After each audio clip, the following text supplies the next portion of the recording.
Hey everyone, welcome to my channel. If you enjoy content that's clear and actually helpful, don't forget to subscribe. I share videos you can really use. Let's get started. Sending emails from a shared inbox in Outlook is a simple process once you know where to look for the right settings.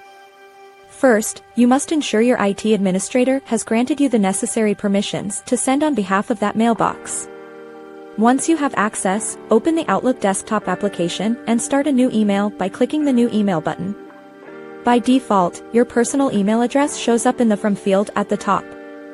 If you do not see the From field at all, go to the Options tab located at the top of the message window. Click on the From button in the Show Fields section to make it visible.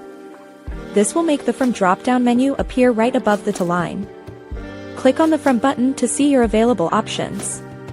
If the shared address is not listed yet, click on Other Email Address.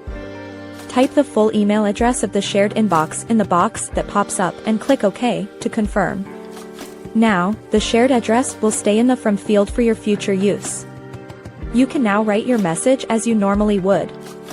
When you hit send, the recipient will see the shared address instead of your personal name or email.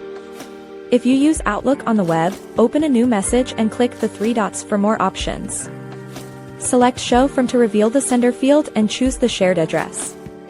Remember that sent messages usually go into your personal sent items folder by default. This process helps your team stay organized and professional. Thanks for watching. Please like and subscribe.